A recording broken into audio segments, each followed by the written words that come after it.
অসম ৰাজ্যিক প্ৰাথমিক শিক্ষক সন্মিলনী উদ্যোগত ৰাজহুৱা প্ৰাথমিক বিদ্যালয়সমূহে সন্মুখীন হোৱা অস্তিত্ব ৰক্ষাৰ সংকট ৰোধৰ উদ্দেশ্যে আয়োজিত এই শিক্ষা অভিৱৰ্তনৰ সন্মানীয় সঞ্চালক মণ্ডলী, অসম ৰাজ্যিক প্ৰাথমিক শিক্ষক সন্মিলনীৰ সন্মানীয় সভাপতি আমাৰ আটাইৰে সন্মানৰ নীলাক্ষী গগৈ মহোদয়া, প্ৰধান সম্পাদক ৰাতুল চন্দ্ৰ গোস্বামী ডাঙৰীয়া প্ৰমুখে, সন্মিলনীৰ আন আন বিষয়ববীয়াসকল, আজিৰ সভাত উপস্থিত থকা সন্মানীয় শিক্ষাগুৰুসকল, মোৰ সৈতে অহা সুদৰ্শন ছাত্ৰ সন্থাৰ শিক্ষা সম্পাদক টুটুমণি কলিতা, সন্মানীয় সাংবাদিকসকল, পোনপ্ৰথমে আপোনালোক সকলোকে সুদৰ্শন ছাত্ৰ সন্থাৰ মজিয়াৰ পৰা আন্তৰিক শ্ৰদ্ধা জ্ঞাপন কৰিলো। মঞ্চত সন্মানীয় ৰঞ্জিত বৰঠাকুৰ ডাঙৰীয়া, উৎপল চক্ৰৱৰ্তী ডাঙৰীয়া প্ৰমুখে ইয়াত কেইবাগৰাকী গুণী জ্ঞানী ব্যক্তি আছে। মূল বিষয়টো সম্পৰ্কত আমি বহু দিনৰ পৰা আলোচনা কৰি আছো। আমি ইয়াত নতুনকে কিবা নতুন বিষয় উত্থাপন কৰিবলৈ অহা নাই। আমাৰ মূল বিষয়টোৱে হল যে অসম ৰাজ্যিক প্ৰাথমিক শিক্ষক সন্মিলনীয়ে আমাৰ প্ৰাথমিক বিদ্যালয়সমূহৰ সুৰক্ষিত ভৱিষ্যতৰ লৈ নিৰৱচ্ছিন্নভাৱে মাত মাতি আহিছে, পদক্ষেপ লৈ আহিছে।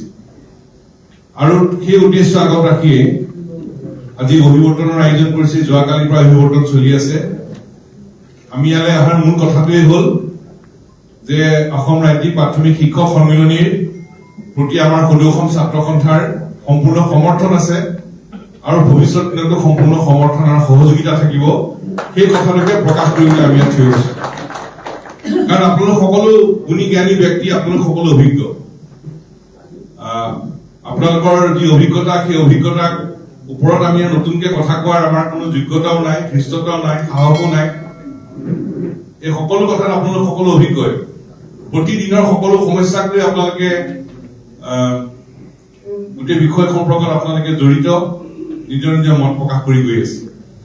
আৰু ইয়াৰ সন্মুখত আমাৰ কেইবাগৰাকী সন্মানীয় প্ৰধান শিক্ষক শিক্ষয়িত্ৰী আমাৰ চিনাকি। মই যিখন প্ৰাথমিক বিদ্যালয়ত পঢ়িছিলো, কমান নিজৰ পৰা প্ৰাথমিক বিদ্যালয়, মই কৈ খুব গৌৰৱ অনুভৱ কৰো। আৰু প্ৰধান শিক্ষক ডাঙৰীয়া ইয়াত উপস্থিত আছে, তেখেতৰ লগত আমাৰ সদায় যোগাযোগ এটা থাকে। নিজে পঢ়া স্কুলখনৰ কথা কৈ ভাল লাগেতো, সেইকাৰণে ভাল লগা কথাটো কৈ ললো। আকৌ একেধৰণে আমাৰ ঘৰৰ ওচৰৰ যিবোৰ প্ৰাথমিক বিদ্যালয়, মোৰ ঘৰ দক্ষিণ খৰ্ণীয়া প্ৰাথমিক বিদ্যালয়, পূব খৰ্ণীয়া প্ৰাথমিক বিদ্যালয়, যিকোনো ঘৰৰ ওচৰৰ প্ৰাথমিক বিদ্যালয়সমূহৰ লগত আমাৰ যোগাযোগ আছে। আৰু এই কথাত আমাৰ ছাত্ৰ সন্থাৰ প্ৰতিজন সদস্যৰ প্ৰতি আমাৰ নিৰ্দেশনাও আছে। এতিয়া মোৰ ব্যক্তিগত উপলব্ধি মই জনাইছিলো। আৰু এই সম্পৰ্কত বিদ্যালয়সমূহত সন্মানীয় শিক্ষক শিক্ষয়িত্ৰীসকলে কি সমস্যাৰ সন্মুখীন হৈ আছে, আনুষ্ঠানিকভাৱে নহলেও আমি অনানুষ্ঠানিকভাৱে বহু সময়ত কথা বতৰা পাতিছো, আমি অৱগত হৈ আছো। মই সেইকাৰণে মোৰ কথাবোৰ দীঘলীয়া কৰিবলৈ ইয়ালৈ থিয় হোৱা নাই। আমি গুৱাহাটীত নাছিলো, নহলে যোৱাকালি আহিলো। কিন্তু আমি ঠিক কৰি ললো যে নহয়, প্ৰাথমিক শিক্ষক সন্মিলনী পাতিছে অভিৱৰ্তন। ইয়াৰ আগতেও আমাৰ প্ৰাথমিক পৰ্যায়ৰ পৰা বিশ্ববিদ্যালয় পৰ্যায়লৈ সকলো শিক্ষক সংগঠনৰ যেতিয়া সভা সমিতি হয়, এই সভা সমিতিসমূহত মই আজি প্ৰথম কবই লাগিব যে আমি প্ৰাথমিক স্তৰৰ শিক্ষাৰ উপৰিও প্ৰাথমিকৰ পৰা বিশ্ববিদ্যালয় স্তৰলৈ আমাৰ শৈক্ষিক সমস্যাবিলাকৰ যেতিয়া লৈ আমি আলোচনা কৰো, সেই আলোচনাসমূহত অসম ৰাজ্যিক প্ৰাথমিক শিক্ষক সন্মিলনীৰ যি নেতৃত্ব, দুয়োগৰাকী উপস্থিত আছে, নীলাক্ষী গগৈ মহোদয় আৰু ৰাতুল চন্দ্ৰ গোস্বামী ডাঙৰীয়া আৰু আন বিষয়ববীয়াসকলে যি ধৰণে ভূমিকা লয়, সেই ভূমিকাৰ কথা আমি পুনৰ স্বীকাৰ কৰি গৈছো। কাৰণ তেখেতসকলে নাযাবও পাৰে সভালৈ যে আমাৰ প্ৰাথমিক স্তৰৰ বিষয়ে আমিনো মহাবিদ্যালয় বিশ্ববিদ্যালয়ৰ কথা কেলে মাত মাতিব লাগে। কিন্তু প্ৰাথমিক শিক্ষক সন্মিলনীয়ে নিজৰ দায়িত্ববোৰ সদায় দেখুৱাই আহিছে আৰু সকলো সময়তে এটা নেতৃত্ব লৈ আহিছে। অকল তেখেতসকলে নিজৰ সংগঠনটোৱে নহয়, আন আন শিক্ষক সংগঠনসমূহৰ লগতো বিষয়সমূহৰ ওপৰত আলোচনা কৰিছে, সংগঠিত কৰিছে আৰু ছাত্ৰ সন্থাই লোৱা প্ৰতিটো প্ৰয়াসৰ প্ৰতি আনকো সংগঠিত কৰি তেখেতসকলে এটা সুকীয়া নেতৃত্ব লৈছে। আপোনালোকে জানে, কিন্তু মই আজি এই ৰাজহুৱাভাৱে অভিৱৰ্তনত এই সুবিধা পাই আমি অসম ৰাজ্যিক শিক্ষক সন্মিলনীৰ মূল নেতৃত্ব নীলাক্ষী গগৈ মহোদয়া, ৰাতুল চন্দ্ৰ গোস্বামী ডাঙৰীয়া প্ৰমুখে সকলো নেতৃবৰ্গক আমি আন্তৰিক ধন্যবাদ আৰু কৃতজ্ঞতা ৰাজহুৱাভাৱে জনাই থলো। এতিয়া সমস্যাবিলাকৰ সম্পৰ্কত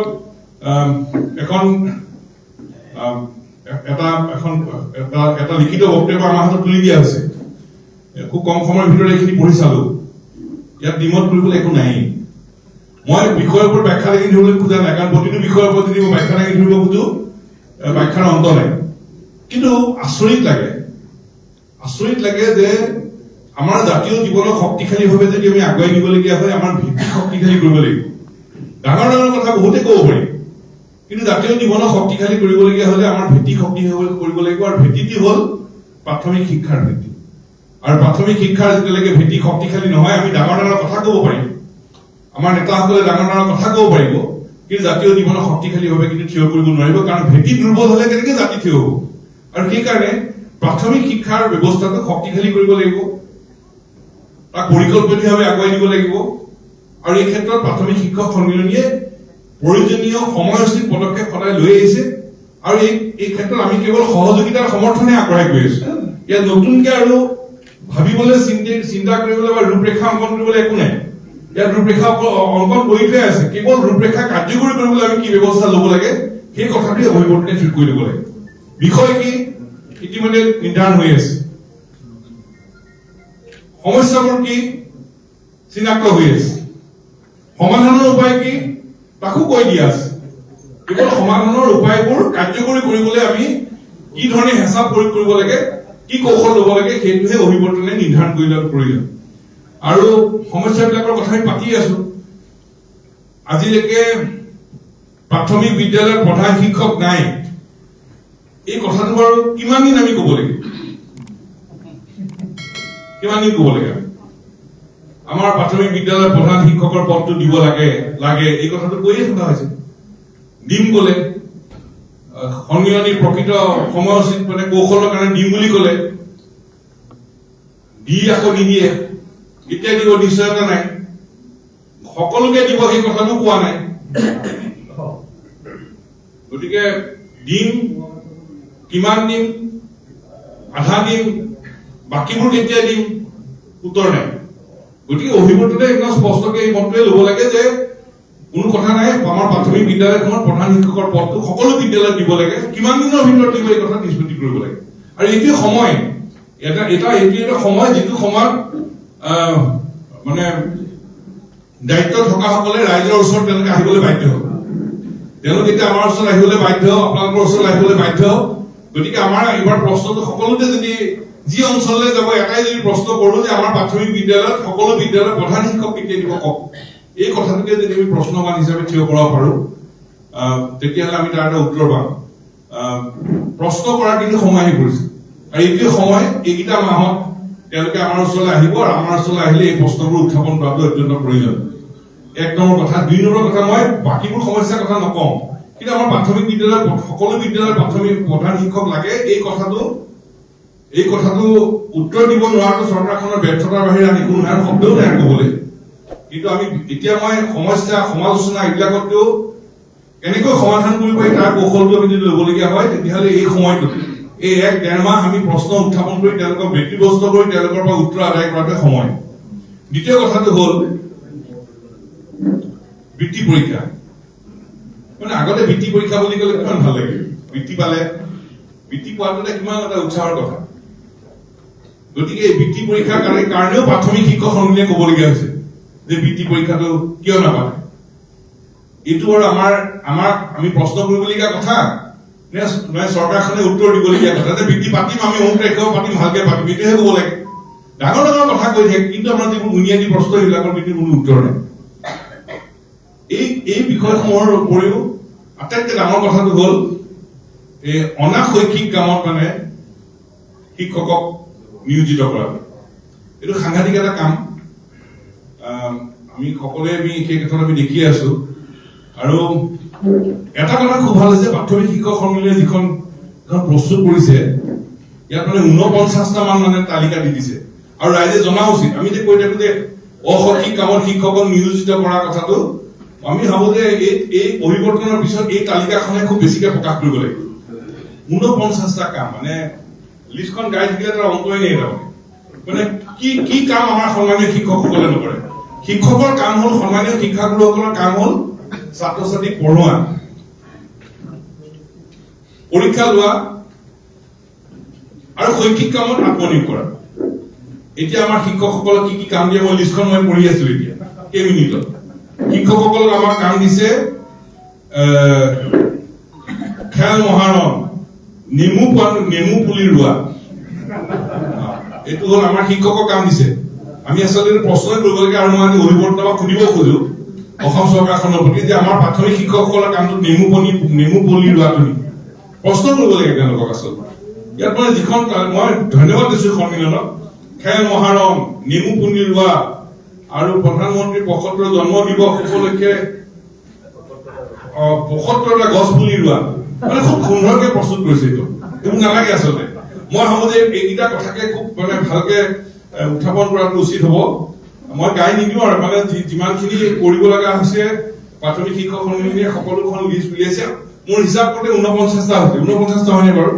৪৯টা কাম আমাৰ প্ৰাথমিক শিক্ষকসকলক আমাৰ শিক্ষা ল'ৰা ছোৱালী পঢ়াৰ উপৰিও মানে পঢ়াক বাদ দি ৪৯টা কাম কৰিব দিছে। এইটো কাম আমাৰ নহয়।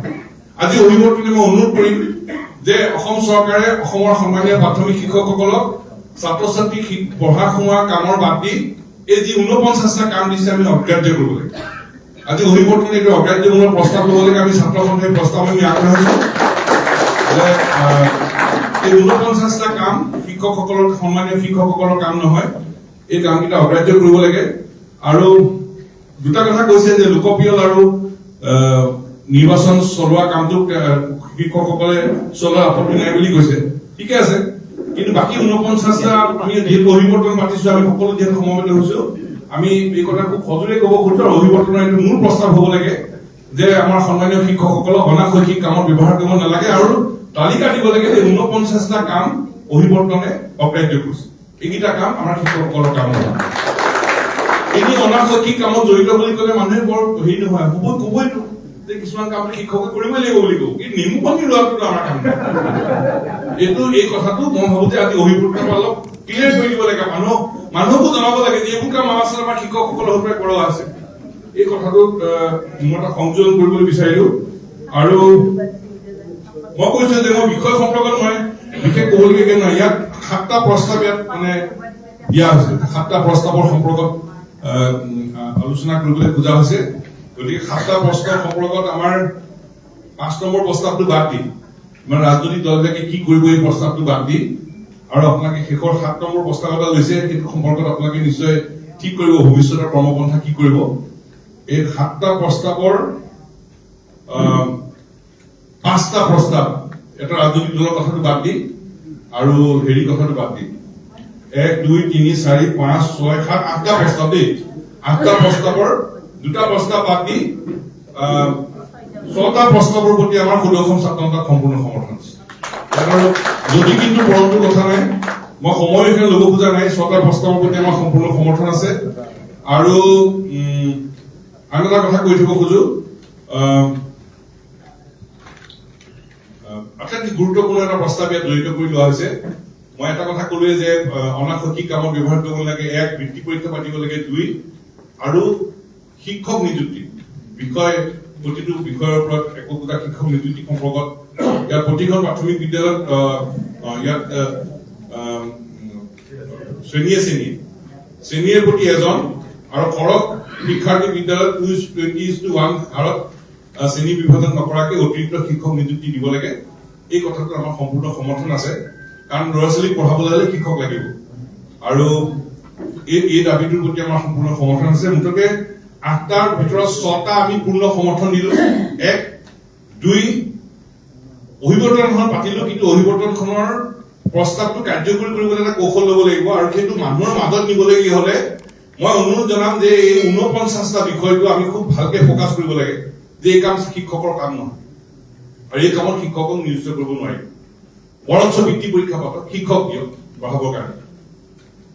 বিষয় আৰু অনাশৈক্ষিক কামত ব্যৱহাৰ নকৰিব।